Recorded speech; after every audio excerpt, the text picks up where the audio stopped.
Welcome to another Tuesday Newsday. It's me, Rem. I'm here with Chris Fry. Hi, Chris. Hello.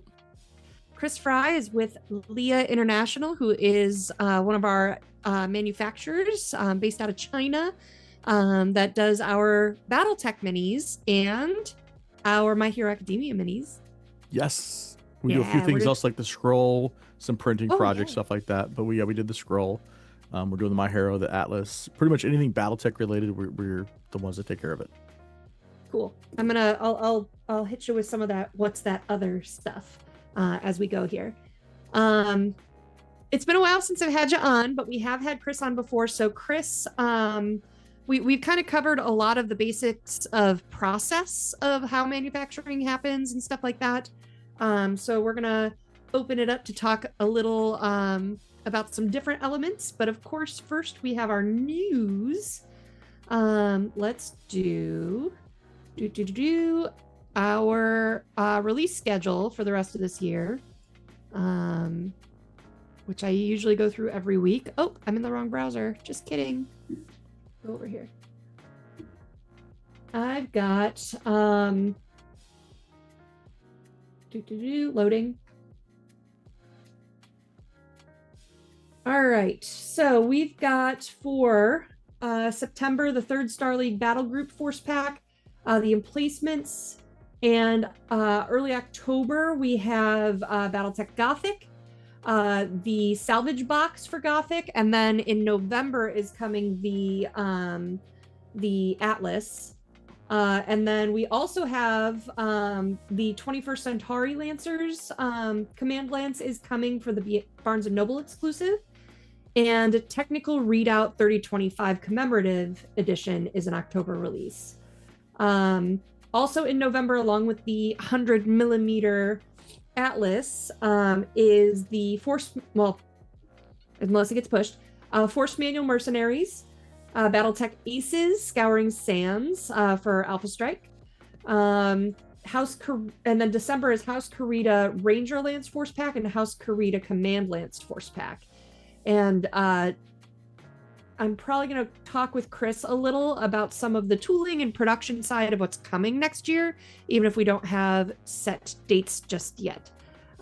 So stay tuned for that. For Shadowrun, what do we have for Shadowrun? Where'd my mouse go? Come back.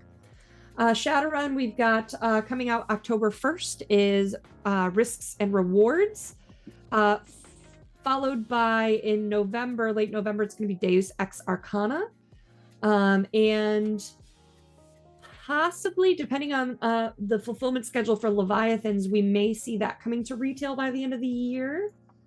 Board game schedule in October, I believe, making sure. Scrolling. We have... He changed the format, so now it's all, I can't find it. I've got a reprint of the Duke that's in development right now. He left me a little note in here. One of the items is called Smack Lauren, a lit catalyst game. So I'm sure most of the team is in Puerto Rico right now doing planning for the next year. So I'm wondering if they've been in that today and put it in there. What else do we have? I know Quincy's Tavern. Oh, there it is. Okay. Quincy's Tavern. We've got Guardians of the Four Winds is coming out this year. It's either October or November. Fiction. Let me see if I've got a good fiction list here.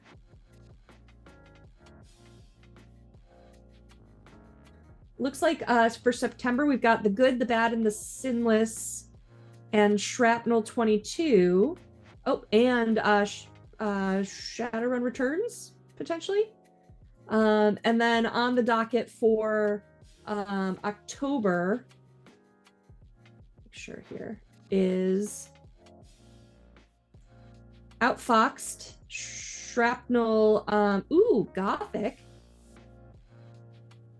and Never Enough. And then I'm going to start to drop some links in chat here, or Mods, if you don't mind helping me out with that, as per usual, because you guys are great, I'm going to drop in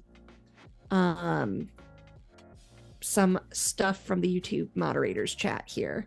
So thank you so much for this, Michael. We have, our friends at Paizo have their campaign for Pathfinder Quest board game that launches today. So if you guys can drop that in the chat. So I'm really excited for that. And this is Paizo's Pathfinder Kickstarter before Runefire is coming out in February. So we're excited for that. We've got a Gen Con demo.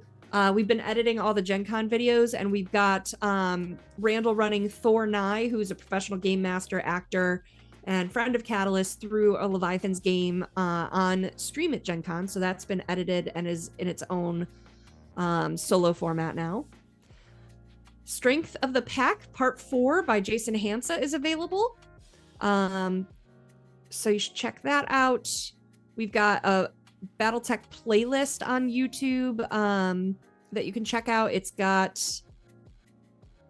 Oh, I don't have that list. It's hard to see where it differentiates between the next message here. First Strike Battlecore Anthology Volume 2 is... I've got a link for that coming in chat. Shadowrun Anarchy 2.0 actual play at Gen Con has been edited. That stars B. Dave Walters, Thor Nye, Tommy Rice, Amber Bell, Tyler Buckner, and I'm GMing that, so you can catch up on that if you haven't heard about the Anarchy stuff. We do have a Shadowrun Anarchy 2.0 Kickstarter through Black Book Editions that is live now. Shadowrun Missions 2081-08 Child's Play is available. There's so many links. Sorry, Dave, you're doing great at keeping up, I promise. So that's available through our store now. September, Battletech Free Fiction. It's called Scream by Tom Levine. We had Tom Levine on Tuesday Newsday a while back, so you can see an interview with him. September, Shadowrun Free Fiction, Where the Thirsty Desert Dreams by David McDonald. That's available. And I think that's everything. Awesome. Awesome. Thank you guys. Thank you for dropping all those links for us. Whew. Man, that was a lot. Hi, Chris. Hello. Just read through the comments while you're going on your little stuff.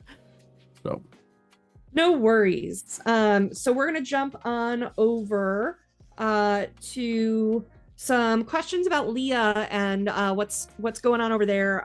We will probably jump to some Q&A a little early today, because I know last week, maybe the week before, we ran a little out of time, so I want to be able to get to more questions today. So now some of the things you brought up with me pre-show of things we could talk about is customer service and quality complaints. Can you kind of explain? I know something came up on the World Wide Web about quality recently. Yeah, so there's, again, there's a ASL standards, there's QNL standards, which are about 2% can be acceptable error rates on things. And there was a person who did a review of the Gothic box set, and he just happened to get the one Gothic box set that had like 8 or 9 issues in that. And so immediately, I see it, and I have the factory send me several sets. So I quality control checked stuff, and I didn't find that. I found 2 of the issues that he had mentioned, a little bit of soft plastic, but again, there's a lot of communication here. So I'm always encouraging people that if there's issues, you can let me know directly. I'm all over this stuff. YouTube channel, hit me up. People have my cell phone, my email. We're going to address every issue, and we're going to try and fix things, right? We have added some things that we previously weren't part of the quality control standards to the list. Softness in certain model parts, we're going to actually start pulling that off the line if we see soft in certain models, which just happens because one thing I want to point out to the viewers too is that these are PVC models. So PVC is soft plastic versus HIPS, which is hard plastic. So the Atlas is a hard plastic and ABS model mostly. There's no deviation on that one. PVC is soft. So you see it in the injection machines, it gets thrown in the water, it kind of cools down. Sometimes it'll lose some detail. And again, these models could be even greater detail, but we choose to do 2 models for cost and various, keep the price down, MSRP for you guys. The decisions made by the publisher to keep the cost down. We put 2 models in every tool, which does reduce some of the detail. But we're going to address that. And so there's certain things that when I see it on the web or I hear it at a show or something like that, we'll on top of it. We're not trying to, for us, it's about, it's not just about the relationship, but it's also about the reputation. We built a brand.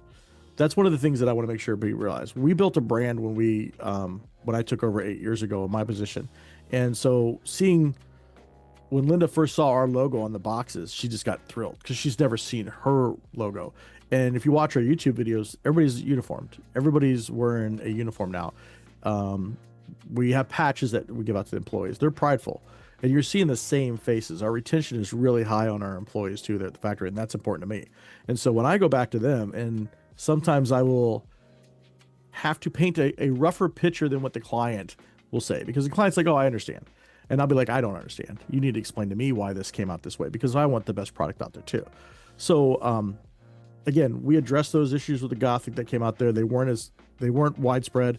There was literally a couple soft spots, but they were passed through testing, and that was it. So if you see something out there, say something. And God, that sounds like a movie. See something, say something. I think we've heard that quote before. Let us know, because we want the best product out there. And then some of you, another thing I want to point out is some of the new people see some of the starter sets, the old starter sets that have been 8 years old. Those are all getting redone in the future. Those are old tools. Those are tools we haven't touched in 5+ years. And so as sculpting comes available, they're redoing new models and new tooling, and new models will be in the box sets that are at the standard that we have models at today. So if you look at early version 1 battletech versus current version, way better. So we're always adjusting our capabilities and expanding our capacity. Awesome. Now you talked a little bit, and I think this kind of goes alongside quality, about how a lot of manufacturers are like, I want all the business. I want all the clients. I want everyone all the time. Gimme, gimme, gimme. And Leah operates a little differently, which I think does allow for better customer service and quality. Yeah. Can you talk a little bit about that? Yeah. So when I say this, I'm saying this as somebody who's been in the industry for 20+ years. I have seen companies come and go. I know the dirty on why things fail. So I'm not going to talk about publishers. I'm going to talk about manufacturers. And when you have projects that are late on Kickstarters, they're either late because somebody didn't pay a bill, it hasn't been approved because you have IPs that are restricted, and somebody, I'm not going to say any IPs, but imagine a company that owns a IP. They're very particular about that IP. We'll talk about Street Fighter.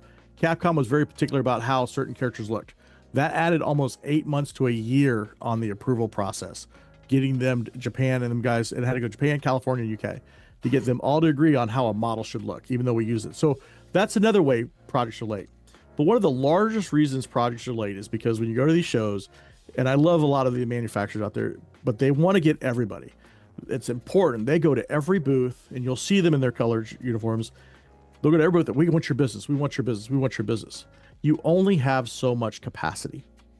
And we're very mindful. When you see me at shows, I go to a very few shows. It's me. Maybe I might have 1 or 2 other people there with me if their project manager is going to visit clients. But we're not fishing, because I have to be mindful of our capacity. And if Catalyst comes up and says, I need this, this, and this done, and then Asmodee Global comes up and says, I need 500 million trains done, but yet I picked up 12 other projects up, all some is going to be getting pushed. So every one of our, we call them family accounts, they have reserved project slots.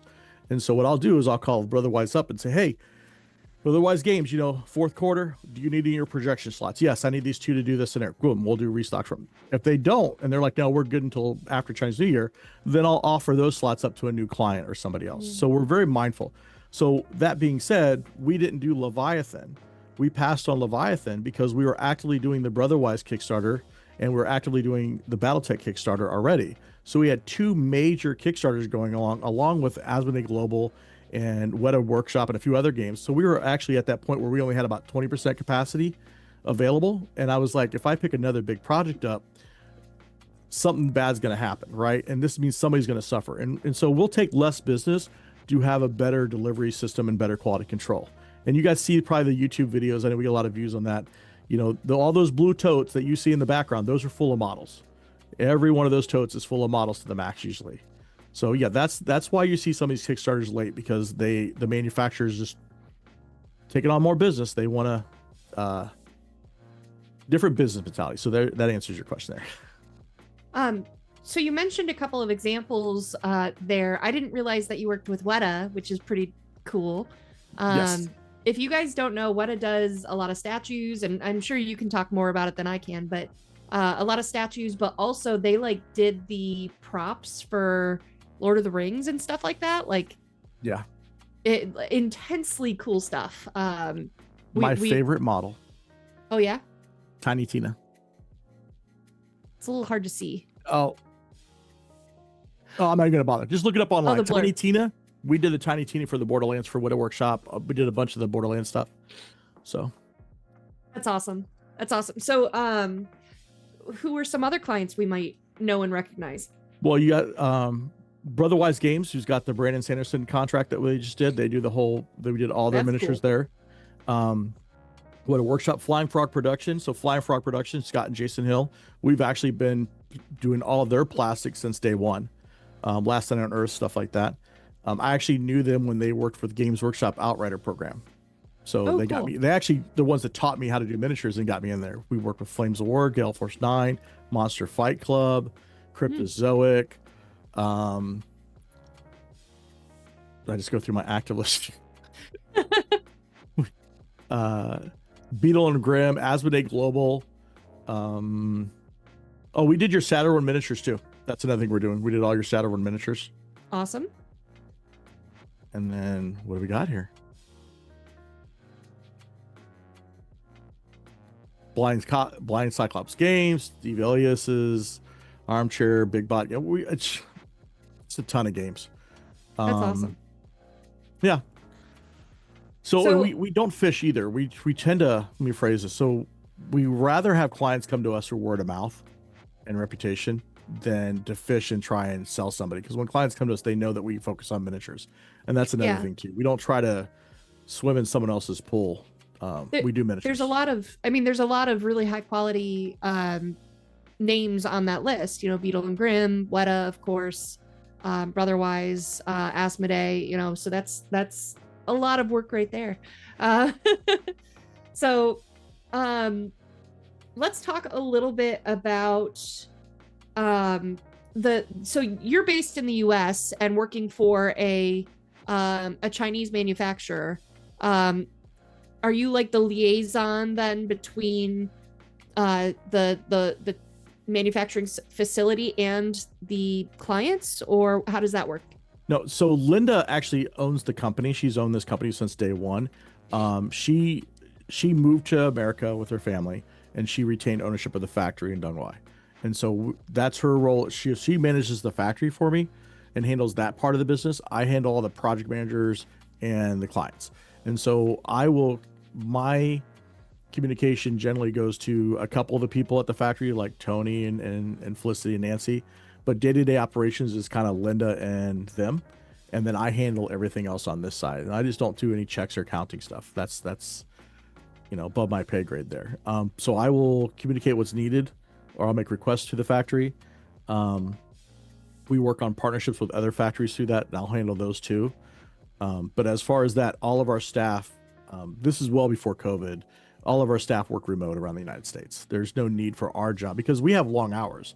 I'll be up until 2-3 in the morning, because then once, and I try hard. If I say China, I apologize. I try to say our factory, our team.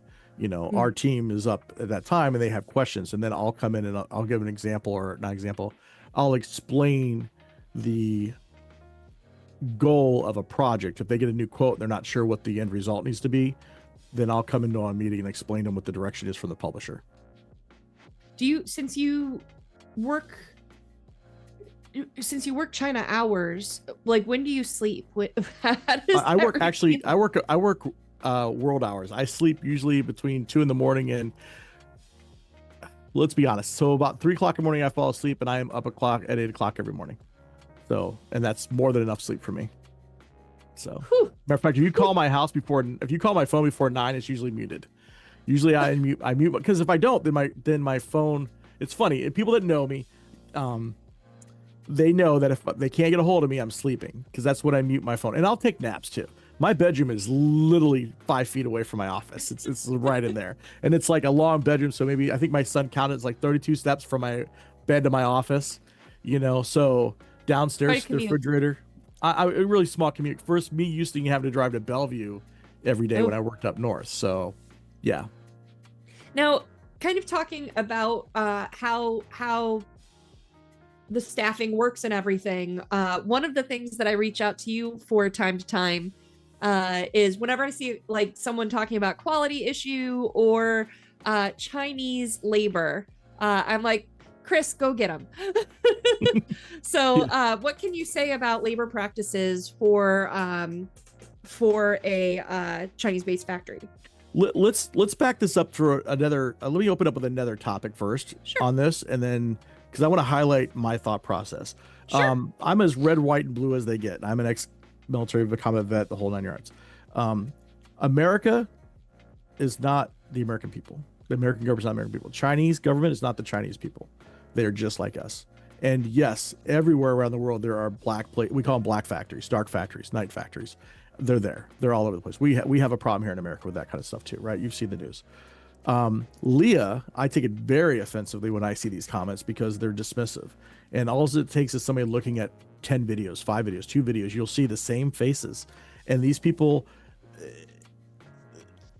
if you look at my teammates that I've eaten with, that I've laughed with, that I'll be going to see them shortly in a couple months. I was going to be there before COVID.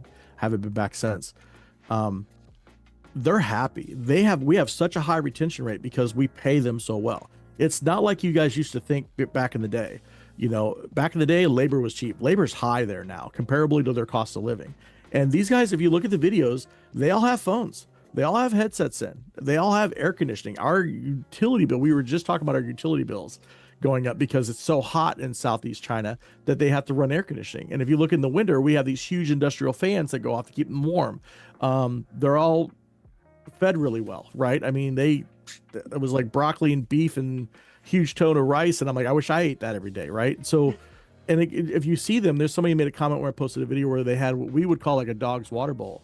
They bring those bowls for food. That's what they put a big, huge bowl. They put a bunch of rice in there, a bunch of meat. It's just because you don't relate to how they live doesn't mean that they're in a bad situation. They are fed 3 times a day or more if they want. The ones that live in the country have billets there that have their nice clean. We get inspected because of qualifications and certifications. We get inspected all the time, and the government comes in and inspects us. The standards have changed since I want to call the dog food issue that happened a decade ago or whatever. And so I take it very offensive when people say that we're using slave labor. They are paid very well. And if we weren't paying them well, just so you understand, in this area, they would just go to another factory that would. Labor is very hard to keep there, especially skilled labor.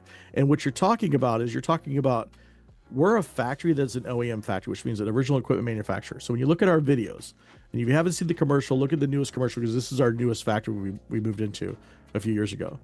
It has a tooling department. That means those are skilled engineers in the tooling department, right? And we're even expanding into CNC here in the next year. It has an injection machines, 13 plus injection machines downstairs. It's got materials. Those are all skilled labor, okay? And we've added some robotic arms, but even then, China has rules against too much automation. You have to have very little automation compared to your physical labor force. Then you go upstairs and you have all the assembly, and they assemble everything by hand. The next year's is pad painting and is painting. That's skilled labor for painting. You've seen the work we're doing. And it's even getting better now that they know more, because they're used to painting big statues and big models. And we're painting these little itty bitty 28 millimeter models. And it's like, they're getting better at what they need to do. And each model is getting better. So there's no child labor. There's nothing that in our factory. I'm not saying it doesn't happen around the world. It just doesn't happen at Leah. Yeah. There's a lot of investment, a lot of care. And the key thing I'll say in here when you talk about Leah, it's not about, I don't do commission. I get paid no matter what. I don't look at targets or sandbagging and anything like that with my numbers. My goal is to keep the machines running and the people fed. That's the motto of the company. Keep the machines running and the people fed. That's Awesome. That's what Linda tells me to do. That's what I do. Cool. Thank you. Yep. Let's jump over to battletech real quick, because we've got some big stuff coming between the Gothic release, Aces later this year, the 100mm Atlas that goes along with that. What do you want to talk about? What do you want people to know about the stuff that's being worked on for battletech? One of the things that the battletech stuff is like with anything in life, make your own decisions, because sometimes I don't get to see something till it's at Gen Con. I got to see Gothic for the first time physically at Gen Con, and I saw all the negativity about this. And again, my best friend Bob is very old-fashioned when it comes to battletech. I want it this way, right? And I love it. But when he saw Gothic and opened it up, it's heavy. It is the heaviest box I think we've produced. It is full of goodness. Like when you pick it up, you know how you pick something up and you're like, oh, it's air. I don't feel like, I got much content in here, but it cost me $80. You pick this up and you're grabbing your second hand. Like you're putting your Starbucks down because you're like, I need this for 2 hands to take this to the counter. So I would always tell people like, hey, when you hear something coming out, look for it yourself and decide if you like it. Don't let somebody tell you it's not worth it, because the maps, like they're already talking about the maps. The maps that come in Gothic are huge. They're beautiful and people love those. So there's always something in there. And this company actively produces stuff. And again, I produce stuff for lots of companies. It is always a seesaw of conversation when, oh, let's add this. And then someone's like, we need to bring this down. And then I get a call from the man, Lauren, saying, why is the cost of this up like this way? Well, we added 2 posters, this. He's like, we added more. I'm like, yeah, well, there's more room in the box, so they filled it up. And, it's one of those things where, and he's like, all right, well, I guess that's what it is, because he wants to support his team. So they're always about giving you more. I mean, name another company that's put more content into one of their boxes, and you haven't even seen Scouring Sands yet, or Ace's Scouring Sands, right?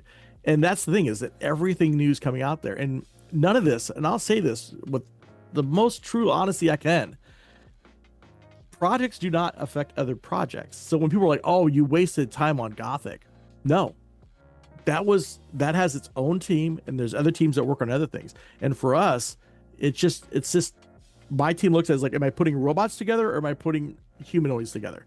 And they just keep putting stuff together. So it's not going to hurt Leah either, because it's just more production going out the door. We've literally produced Gothic.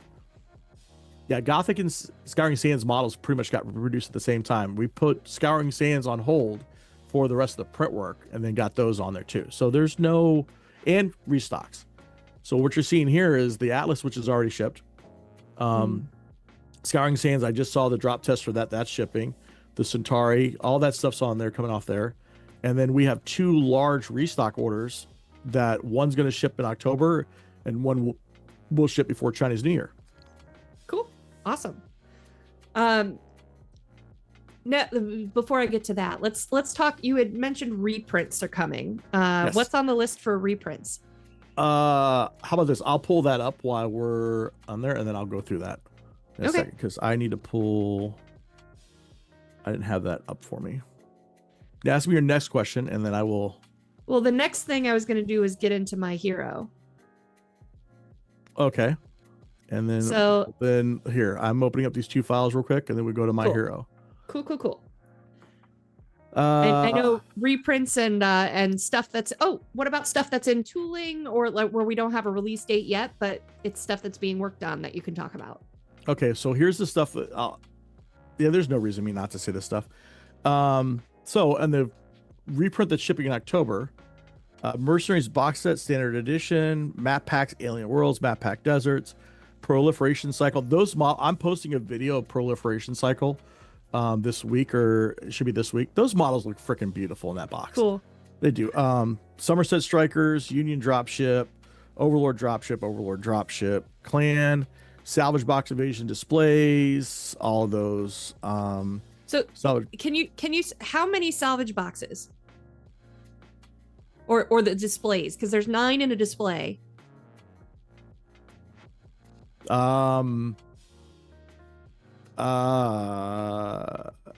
I'm thinking the cause and effect here. The reason I bring this up, we just talked about this at Alliance, is we had during Mercenaries, during the Kickstarter, every time I talked to a retailer, they were like, whatever you're bringing in, quadruple it. And so I took that back to the team every time, and they're like, we did, and we still sold out. Yeah. So, okay.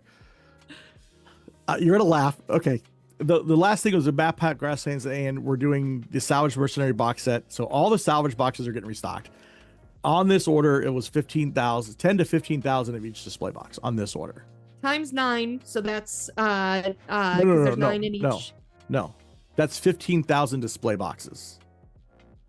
Okay. That's with the math already been done. A complete display box okay. is 1. I wasn't so sure we already did the math. Nope. The display holds 9, so. Yeah, so it's 15,000 of the display boxes, and we actually labeled them. They actually say DSP now, so there's no miscommunication on there. Okay, good. So that being said, and with the current pre-orders going in there, so you got 15,000 going to the market. Those are pretty much already called for. So the new restock came in, and then that one is Clan Invasion Force Pack 15,000, Clan Command Star 10,000, Inner Spear Command Lance 10,000, Heavy Strike Star setting. Everything's either 7,500 or higher. Heavy Star, Spear Fire Lance, Clan Striker Star, Inner Spear Heavy Battle Lance, Clan Ad Hoc Star, Inner Spear Urban Lance, Comp Star Command Level 2, Inner Spear Recon Lance, Battlefield Support Recon Hunter Lances, Inner Spear Security Lance, Clan Cavalry Star, Battlefield Support Assault Cavalry Lance, Inner Spear Heavy Recon Lance, Battlefield Support Battle and Fire Lances, Clan Direct Fire Star, Kelhan Strike Lance, Northwind Highlander Force Pack, Urban Mech Lance Force Pack, Support Rifle Command Lance, Second Star League Assault Lance, more Timberwolves, and a new retail-friendly window packaging. And I messed up. Then there's 2 items I can't talk about because I don't know if they're public. Okay. Because it says generating codes, so I'm not going to mention those 2 products that are on there. So, but wow. Yes. So, Lauren hates out of stocks. Lauren hates, and then so does Alliance, so does everybody else. And he hears it and he's like, I need more. And I love it because Talon, for those of you who have met, Talon will be like, yeah, so I need to add more to this order we just did. And it's just, we're ready. And this is, again, because we mind our capacity and our capabilities. We can handle these loads that pop up and are like, okay, cool. So. That's awesome. Yeah. Dave says in chat, you could have just said all of Mercs. I guess I could have. Yeah. Awesome. So we talked reprints. What about anything in tooling or that you wanna tease about? All right, let's go to tooling. Pull it up in here.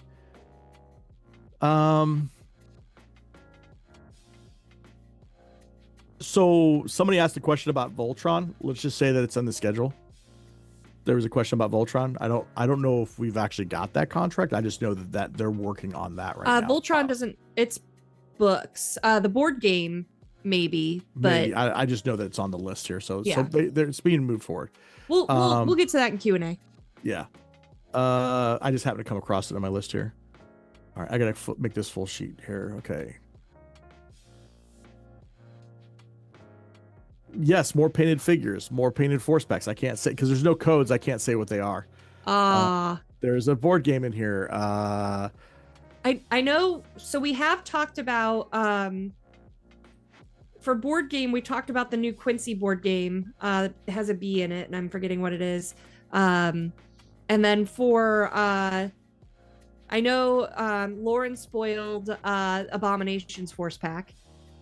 Yes, so Abominations Force Packs, I believe we're getting the files. We tend not to do a lot of your printing. It's very rare we'll do printing because we're not a printing factory. We're a plastic factory. Right. So we may do like for the Shadowrun, we did the components for something else, right? Cool. So, but there is one board game in here that has plastic in that we're working on. In tooling and on schedule is Elysian Lancers Command Lance. And everything else is you already know about. You just talked about all your releases in there. Cool. Anything else doesn't have a code generated on it, so I don't know what's been announced publicly. And that's the thing too is, so you're about to go to your next topic. Actually, can I give you a trivia real quick? Okay. Before you leave BattleTech? Sure. So, do you know why the C scale? It's called C scale on Atlas. Because C is the Roman numeral for 100. You want to go? Yep. I had to explain that to everybody. They're like, "Why aren't we doing A's and B's?" I'm like, "That's not." And that's the funny part about working with my team overseas is they see something and they take it literally. Or are we doing D's and F's next? What's going on? I'm like, no, this is a size scale. So I explain that. So yeah, you got that one. All right. What's that other topic you want to talk about? I love that topic. My Hero Academia. Last time you were on, we couldn't talk about it yet. So this is a perfect example of things that I have to deal with and put underneath my shoulders that I can't tell you guys about. And so last time Rim's like, well, what do you want to talk about? And I'm like, oh, because I see these codes and I talked in the products and models and I knew it. And I didn't even know. Here's the kind of relationship I have with my good friends at Catalyst Game Labs is I'm at Gen Con next to them, right down the thing. They had the product in the shelf and didn't even tell me. They announced it and I didn't even know. So people are walking up to me like, oh, My Hero. And I'm like, I don't know what you're talking about. Well, can't talk about that. We literally got approval. I think it was on Thursday. Monday of Gen Con. Yeah, something like that. Yeah. Before Gen Con. So we did a Tuesday Newsday announcement and then did the Saturday playthrough. So it was all so last minute. Yeah. No, it's all good. It made it easier to do Gen Con because then I could talk about it and brag about it because it gave you more information. But so those models, we are working on we're wrapping up, I think, by the end of this month with the first 10 models will be completely paint samples will be done on the first 10 models. And then we'll work on the next one. The first 24 models our goal is to get the first 24 models paint samples done before it goes live on Kickstarter. Awesome. And so I will let you know that when you're looking at Kickstarters and crowdfunding projects, Catalyst Games has a history, and they're one of the very few people that will do this. Brotherwise Games does this too. They will invest their own money, and then again, all the stuff they're releasing has not been Kickstarted. This is a lot of stuff releasing, but we use people use crowdfunding to grow awareness, marketing, and stuff. Yeah. Lauren meets his street dates and stuff on the plastic because he invests in tooling well before something goes up. And so we're already starting the tooling process on My Hero Academia. That's how confident they are. And what that tells you as a backer, as somebody that's interested in something like that, is that this company's already got the hardest part of the project done. Tooling is the longest thing. Tooling, paint masters, all that's the hardest part. And before they even go there, they're already committed that this is going to be a success and they're going to have it. And that's something you should take to heart, because a lot of these games out here will get invited to quote on, won't even have files. Yeah. And they're going live on Kickstarter and they don't even have a file done. And that's why it takes them 2-3 years to get projects out, or they don't happen because they don't get enough funding. So I would say that, be mindful of who you support, especially in today's age. I'm really excited too, because we wait so long on approvals and everything, talking about IP holders. We're waiting on, we have like all of our social media posts pre-made and ready to go, but they have to wait for approvals. So like we're sitting on 2 graphics that we're allowed to use right now.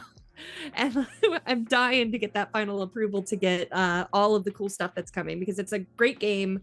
I enjoyed it a ton, and the models are just so gorgeous. So I can't wait to show off more of what's coming. So cool. How do you reply to somebody? Hey, Chris. At them. Because somebody said they posted something. I'd love to see that video. Bruno. Okay. I can connect you as well, because Chris messaged the vid to me too. So. Okay, cool. That'd be great. I love that stuff. You guys tag me all you want on videos and stuff like that. I like to see them all. Awesome. So, all right, cool. All right. Well, I want to jump over to Q&A so that we can get through everything. So we'll start with our guest here. Oh, sorry. What was that? Oh, no, I leaned forward and I was told already not to lean forward because I blur it out. I'm like, oh, no, don't do that. Prussian Havoc asked, for Chris, did Leah manufacture the 4-inch Timberwolf model at its expense? Yes, we did. So I've told this story. It's my favorite story to tell. Lauren and Linda have had a long relationship well before I even came to the picture, and we were late a little bit. Like, there was some stuff on the first Kickstarter we were a little bit late on, and we weren't happy with certain things, and so we wanted to do something and said thank you. And so I said, hey, let's do the Mad Cat or Timberwolf, model. Let's just make it bigger and give it to him like a gift, right? And Linda's like, great. So we spent the money on 3 different tools. It's a big, $20-some thousand in tooling on that model, probably more because we did the basing too. And then I had lunch with Lauren one day, and I said, I have something for you, and I put it on the table. And as he was eating his fries and shake that Heather doesn't want him eating, stuff like that. And he sees this model and he's like, oh, what is this? I'm like, this is for you. And again, if you don't like it, we're going to destroy the tools because we just wanted you to have this. This is for you. Instead of a 3D print, this is a physical copy. This is done production. And he's like, I want more. Like, we're going to give this away. And he goes, what's this cost? I'm like, and so he paid for the production models. We paid for all the tooling and assembly and stuff. He just paid for the actual physical material that went into that. And that's awesome. And yeah, it's been very successful. I want to say over 50,000 of those units have hit the marketplace. That's really great. Thank you. Michael Chandra asks, Leah posted videos of 3 of the 4 Shadowrun miniature sets that come alongside the Shadowrun Takedown board game. Any chance for a video of the 4th? What's the name of the 4th one that was missing? If you can give it to me. Put that in chat, Michael, and we'll look that up for you. Perfect. Thank you. Yeah, if I can get a video, I'll post it up. Sometimes I don't post a video because the pictures they send, they're just not enough for a video. Yeah, but I'll get that up to you guys. Yeah, no problem. Dana R, I'm trying to fight a sneeze right now. Let it out. Dana R asks, the current BattleTech Lance Star packaging, while beautiful and displaying the product and art well, has a lot of wasted space and extra plastic. Are there any plans to streamline that? So this goes back to target and expected value per package size. We've tried reducing it. Retailers don't like having multiple size packages. And so if we gave thinner packages in there, it throws up the whole carton mix and everything like that. There's a lot of error in a lot of these packages. Look at the battle armor guys, right? You could have probably put those in a salvage box and been just fine with that. So there's this perceived value you get in the market. And a lot of us would like to see things thinned out. But then they just get missed. I mean, we could literally make boxes that are less than 1.5 inches wide, or thick, and that's just not what the market wants right now. We're always encouraging you to reuse packages, but you would probably have to change all your force packs. And this is why it's always a uniform die line. It's always the same. So when you go and you look at BattleTech or you look at most board games in Target, it's always 1 of 3 box sizes. And as you start seeing more factories become automated in America, with the factories moving to America, you're going to start seeing less labor and more automation. You're only going to be able to see 3 or 4 boxes. They're going to say, no matter what your design is, it's got to fit one of these because it's going to be an automated process. Cool. Tim B asks, will Leah ever be able to make mechs from polystyrene? Yes. Wait.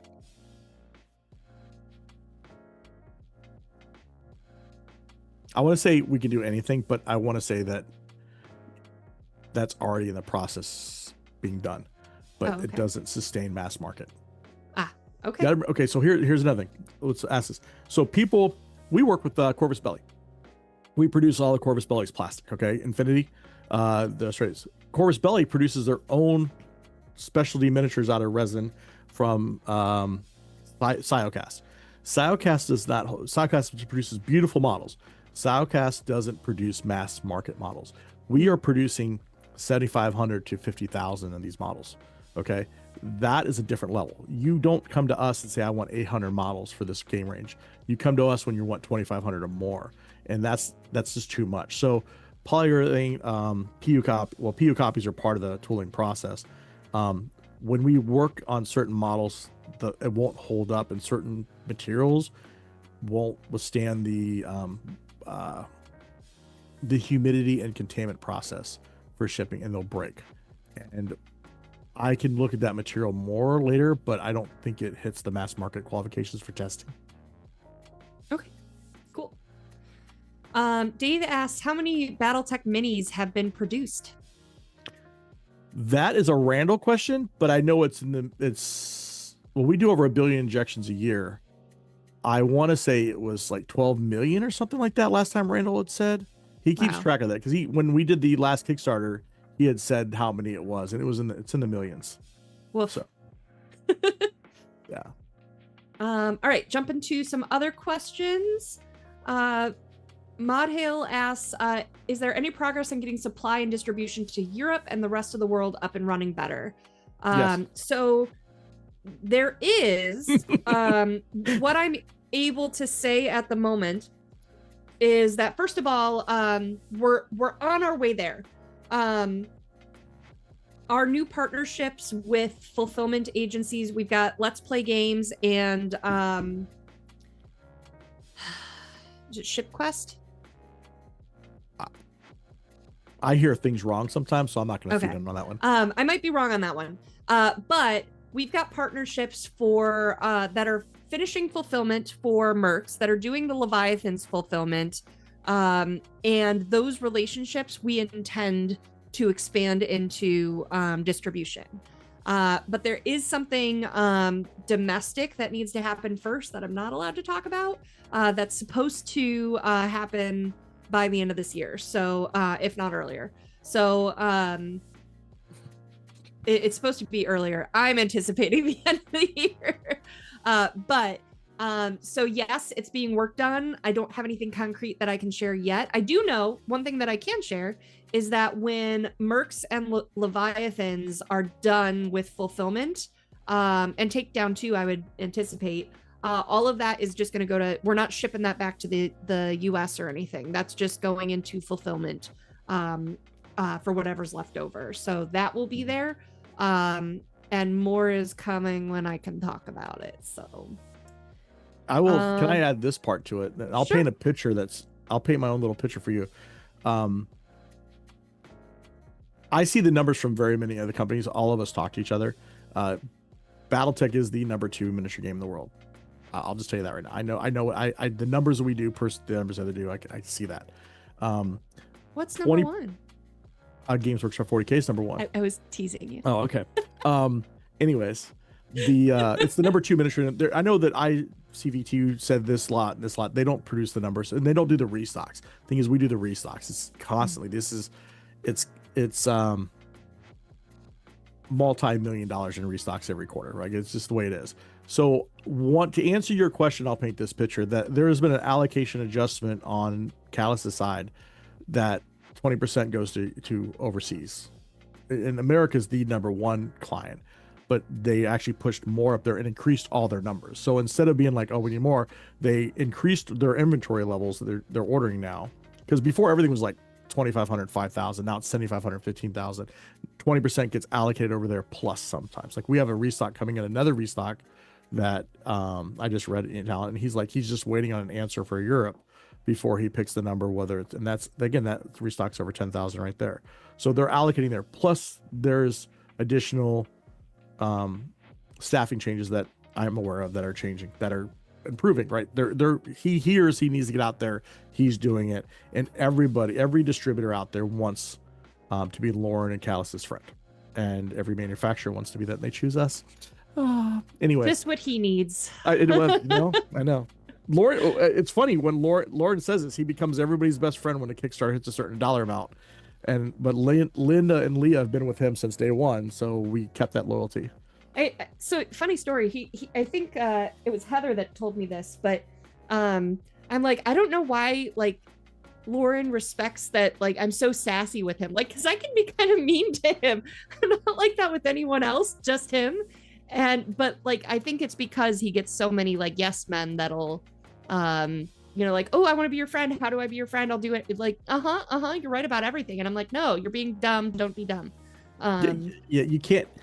And that's, that's advice for everybody out there. Sometimes you need to be different from other people. And I tell people, you either like me or you don't like me. It's as simple as that. But I'm going to tell you what you need to hear and not what you want to hear sometimes. Right.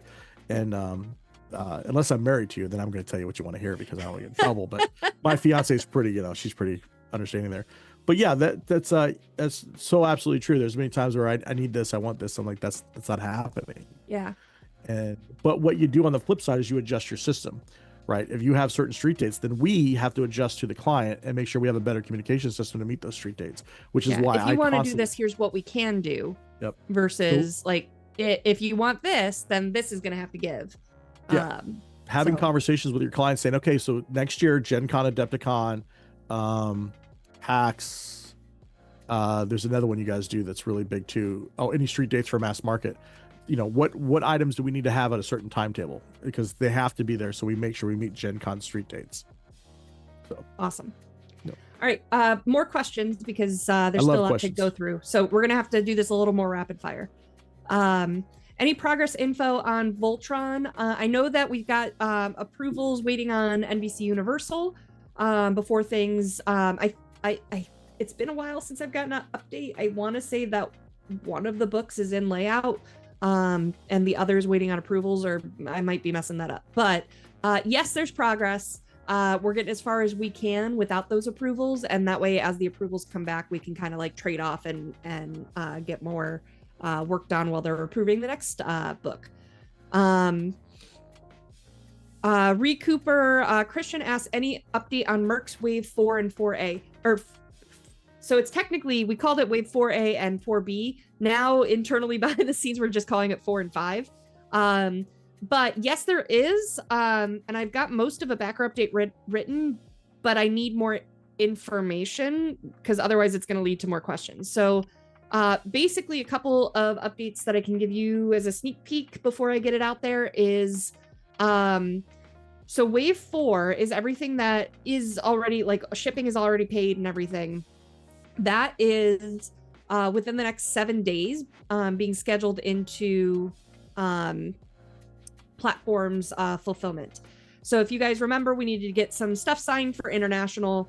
There was also for domestic, we needed our new shipping partner to agree to take that on and get that going. So that's done, but then they have to schedule it in with they've already got things scheduled, including Leviathans. So they said at our meeting last week, they officially gave us a date of within the next 10 business days, I think it was. So I think we're at like 7-ish now, that the 248 orders plus 19 orders for Asia, 248 US, Canada, and rest of world orders will be starting fulfillment in the next 7 days. For international, we've got the agreement signed, but it's moving merch. Not only the QML hubs need to move to our hubs, but then also the anything that's shorted as well from platforms and PSI needs to go. And then the other thing that we've found is that there's some reprints that need to happen as well. So that's the information that I'm waiting on, is what is already being reprinted that we can get there quickly and get fulfilling, what is going to be reprinted that we want to give people the option to wait for or fulfill on or refund or store credit on, and what is there anything that's not reprinting? I don't know that answer. It could be everything is reprinting, but I need to sit down with Lauren to get that list done. And that way I can say, here's the breakdown of where everything is and how we're going to deal with it by region. So I'm waiting for that meeting to happen so that we can get that backer update out. So most of the information I have, but I just didn't want to say like, for any other shortages, something's going to happen. I'll let you know. So I want to get all of the info before I get that out. Any update on Clan Invasion canon characters? It has been a while since an update on that. I'll have to get that for you. I don't have one as I'm sitting here. But I will let you know. The last time that we talked about it, for anyone that hasn't gotten that news or heard that news. So we had gotten all of the reports that we have access to, sent out surveys for people that, like a new survey, so that it wasn't 50 questions, so that we could get through some of these faster. And some people reached out and said, hey, I should be on that list and I'm not. Well, when we did the Leviathans Kickstarter, the pledge manager was CrowdOx, which has since been purchased by BackerKit. And so we have to ask BackerKit for the pledge manager export. which when they are trying to run it is erroring out. So there is anyone that backed or updated via the pledge manager for a canon character or an upgrade for the canon character or anything else, we don't have that info. So we're still trying to track down what are we going to do about that and how are we going to address that. So that's the big problem. That's the last update that I have, but I can dig into that a little more this week. All right, Leviathan's EU shipping. So everything is signed and done with the hubs. The next piece of that is getting the product from China shipping to the EU/UK hub and Australia. In the meantime, while we're doing that, we are working with the hubs. Tyler actually is going to be getting the contacts for the hubs directly himself to reach out and start getting quotes so that we can start on shipping while we are waiting on or start on shipping quotes while we are waiting on shipping of product. So more should be coming soon for that. What is the difference? By the way, I'm talking like really fast and aggressively. It's because I'm caffeinated. I'm super caffeinated right now. So apologies for that. What's the difference between regular Shadowrun and Shadowrun Anarchy? Shadowrun Anarchy is a rules light system. It's more narrative. And Anarchy 2.0 is the new edition of that that's being worked on by Black Book Editions in France. They are huge Anarchy fans. And so they're kind of streamlining into a new edition. The two biggest differences to me from having played it a few times now, one is that you have advantage is added. So if someone is given advantage or disadvantage, for advantage, 4s, 5s, and 6s count as successes. For disadvantage, just 6s count as successes. And then the other difference is that you can choose to have risk die in your pool. So let's say that you have 15d6 is your dice pool, and you decide you want 5d6 to be risk die. So you change it out for dice of a different color. Any hits, 5s or 6s, that are rolled on those risk die count as 2 successes, but any 1s start to count as glitches. And shadow amps can help offset that and stuff like that for certain situations. But one nat 1 is a minor glitch. 2 is a I think that I can't remember the exact terminology, but it basically is like a critical glitch, and then 3 is disastrous. So those are the two biggest differences to me. But it's very fun, it's very fluid and fast-paced. VFXS asks, any updated unprinted battletech rulebooks coming into stock? That's a different manufacturer, so I will have to follow up with a different distro or manufacturer for that. Battletech forums, is there a roadmap for fiction? Yes, but I don't know how structure, like there's a plan. I don't know how fluid that plan is, and if there's much I can release. I did just talk earlier, I think, more about that roadmap than I have previously, before I stopped myself and was like, I don't know how true this is. But I think they've been pretty well sticking to that. But I know they want to get ahead of it, so that could still fluctuate some more.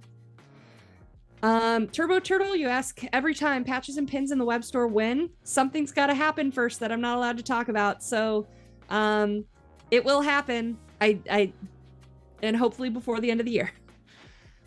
Phoenix Rising. Do I need to poke somebody for you? Do you want me to poke somebody for you on those patches there, Grim? Nope. Nope. You can smack somebody, you know. Okay. Oh, trust me, if there's smacking to happen, I have no problem doing the smacking. That's true. That is true. I'm still healing.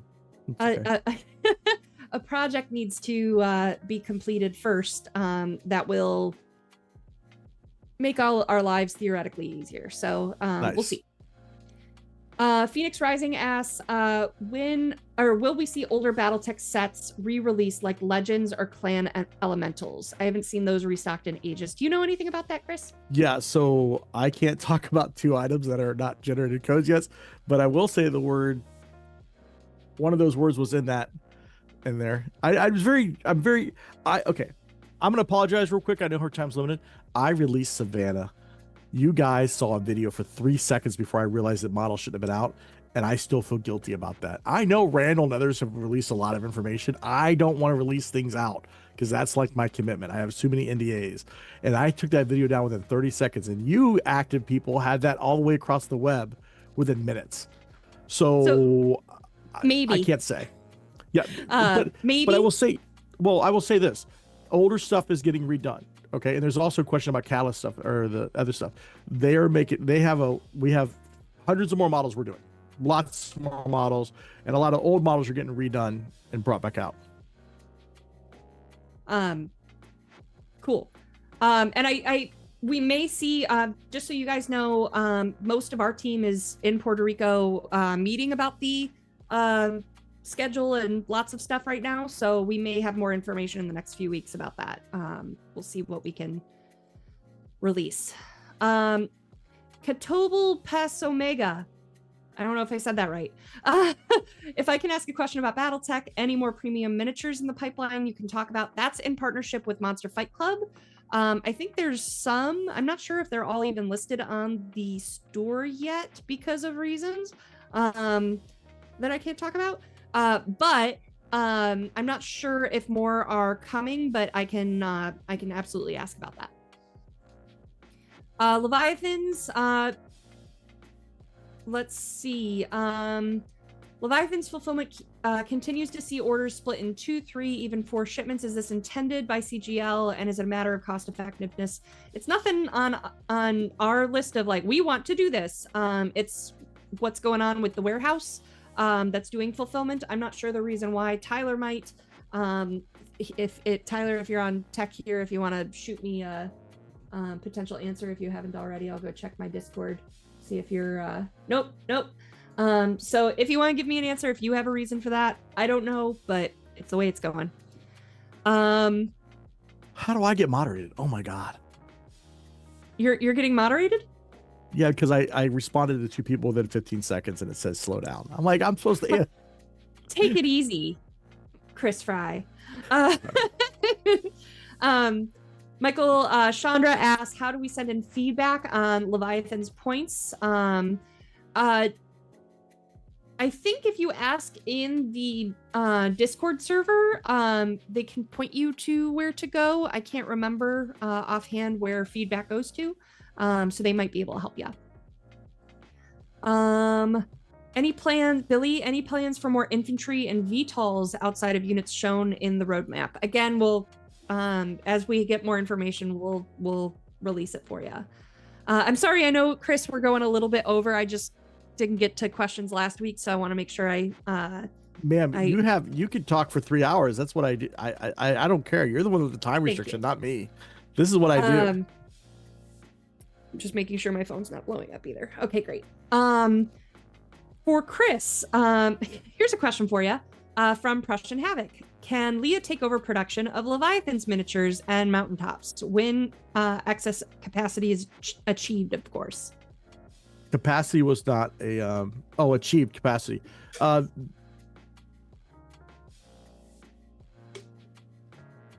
would not. The relationship between that client and that manufacturer is really good and strong, and I would not even attempt to try and take that project over. That's something the publisher or Catalyst would have to decide if they needed to. But I always advise we could do it. That's not a problem. The thing is that I would always advise that you don't put all your eggs in one basket with a manufacturer if something comes up there. And if they've already had the tooling, it's just let them, they've trained their teams. And unless there's a quality control or a production issue or there's a problem with the factory, I would never encourage a factory or a publisher to leave another factory. I don't poach their factories. I don't poach their stuff. We do have people that will send us stuff because the relationship has been soured or something. That is not something that we're interested in encouraging, because that happens to us all the time, and we don't, well, not all the time, but it's happened in the past, and I don't like it. I don't like the feeling, right? Because somebody's given somebody a 40% discount to take product. So I wouldn't encourage it. We could do it. We're constantly increasing our capacity. It's just not something I would want to do. Awesome. I think this is gonna be our last question. I see some last minute ones that have popped up, but we can try to goodness, I want to answer everything. But we may have to wait till next week. I know some of you guys are here every week, so I don't feel bad about not answering those. But 117 Aster, when will Partha Wars launch? It is slated for 2026. So stay tuned for more news on that. There's some big things happening with it and big partnerships. So there will be more news coming. And then Jacob C, I don't recognize you in chat every week, so I will answer yours. Any chance that BattleTech Essentials box will make its way to Canada? It's been unlocked since it's not Target exclusive anymore. It's been unlocked for everyone. So I would ask your local game store to look into it, or the distributors. If you, one thing that I can do I can't do that real quick, but I will write it down. We have a new sales manager, Paul. So I will ask if Essentials is at Universal. I know we have a couple distributors in Canada, but I know Universal is the big one, so I can ask if that's already there. If not, how we make that happen. So thank you for that. All right, I think that's all the time we have. Thank you guys so much for joining. Feel free to ask. Be back next week. Am I back next week? Let me make sure. I should be. Yeah, I traveled on Wednesday, so I should be here on Tuesday. So if you guys have more questions, you can feed them through then. But thank you guys so much for being here. Chris, thank you so much for showing up on short notice too. Anytime you need me, just call me. I appreciate fine. you. Okay. All right. Appreciate everybody out there. Love you guys' support. Be safe. Thank you so much. We'll see you next week. See you next week.